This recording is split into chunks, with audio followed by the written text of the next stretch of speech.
लाठी साहब और कलमकारी में भाग लेकर के एक नया कीर्तिमान पूरी दुनिया में बनाने का काम किया है। इस रिकॉर्ड के जरिए आप सभी ने न केवल इन दोनों कला विधाओं को ग्लोबल प्लेटफॉर्म पर पहुंचाने का काम किया है, बल्कि पूरी आवाम को अपनी जड़ों से जुड़ने, अपनी संस्कृति और संस्कार को अपनाने के लिए भी प्रेरणा आज दी है। मैं मानता हूं कि 20,000 युवाओं ने अपने प्रदर्शन से आज एक स्वर्णिम गाथा की भी रचना की है, जिसे आने वाले भविष्य में भारतवर्ष का कला जगत गर्व से सदैव याद करेगा।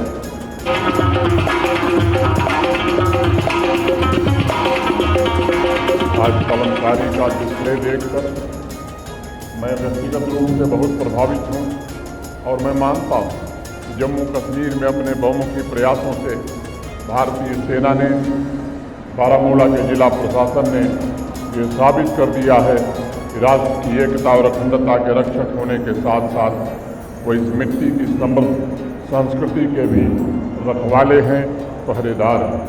अपनी सांस्कृतिक विरासत को नर्चर करते हुए, समाज को जीवंत बनाते हुए चिनार कोर ने हमेशा युवाओं के सपनों और उनकी आकांक्षाओं को पूरा करने का प्रयास किया है। विविधता में एकता भारत की महान संस्कृति की विशेषता रही है और चिनार कोर ने निरंतर ये प्रयास किया है कि एकता की वह ताकत समाज का कल्याण करे, भाषा, साहित्य, संगीत, कला तथा स्पोर्ट्स जैसे विभिन्न माध्यमों से युवाओं को राष्ट्रीय एकता से मजबूत करने के महायज्ञ में भाग लेने का अधिक से अधिक अवसर मिले।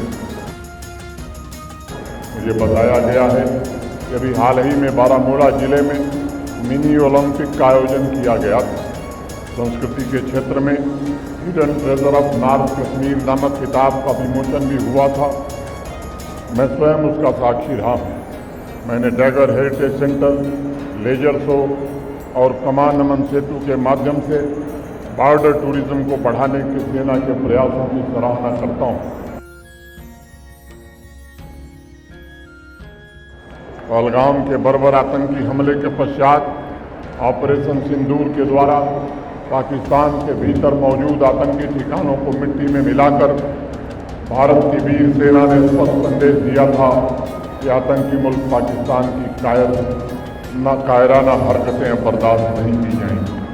9 और 10 मई 2025 की रात को भारत के जवाबी हमला एक ऐतिहासिक मील का पत्थर बन गया था, जब महज 3 घंटे के भीतर हमारी वीर सेनाओं ने नूर खान समेत 11 सैन्य ठिकानों रफीकी, मुरीद, सुखपुर, सियालकोट, पसरूर, यूनियन, सरगोदा, इसकंदू, भोलारी और जैकोबाद को निशाना बनाकर पाकिस्तान को यह स्पष्ट संदेश दे दिया था कि उसका हर हिस्सा भारतीय सेना के जद में।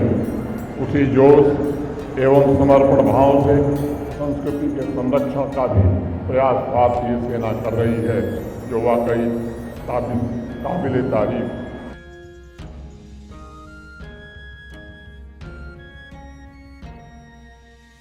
अनंत काल से जम्मू कश्मीर का प्राकृतिक सौंदर्य और सांस्कृतिक सौंदर्य दुनिया भर के विद्वानों और साधकों को आकर्षित करता रहा है।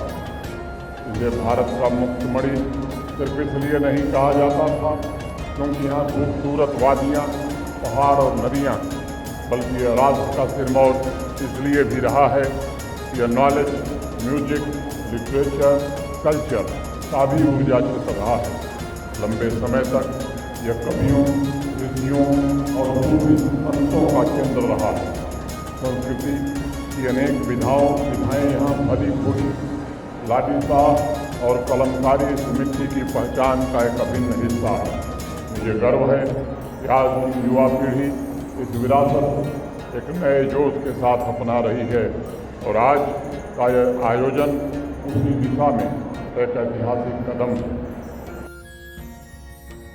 मैं जानता हूँ आज आवाम में अगर कई सेक्शन परिवर्तन के लिए सबसे ज़्यादा बेचैन हैं, सबसे ज़्यादा उत्सुक हैं, तो वो जम्मू कश्मीर का नौजवान है, यूथ है। ये सकारात्मक परिवर्तन जो कंस्ट्रक्टिव चेंज आपको ही लाना है। आपको अपनी ऊर्जा और अपनी क्षमता को ऐसे कार्यों में लगाना होगा जो आपकी इंडिविजुअल ग्रोथ में सहायक हो और आपके उज्ज्वल भविष्य की आधारशिला तैयार कर सके। लगातार नौजवानों के साथ संवाद के दौरान मैंने ये महसूस किया है कि आज के इंटरडिपेंडेंट वर्ल्ड में नौजवान खुले दिमाग विभिन्न संस्कृतियों से भी जुड़ रहे हैं। नौजवानों का ख्वाब गरीबी, बेरोजगारी, असमानता से मुक्त समाज है और रचनात्मक चुनौतियों के माध्यम से उनके ख्वाब और समृद्ध समाज की प्रबल इच्छा पूरी हो। इसके लिए भारत के आदरणीय प्रधानमंत्री श्रीमान नरेंद्र मोदी जी और भारत सरकार का पूरा महकमा जम्मू कश्मीर का प्रशासन सदैव आपके साथ खड़ा है।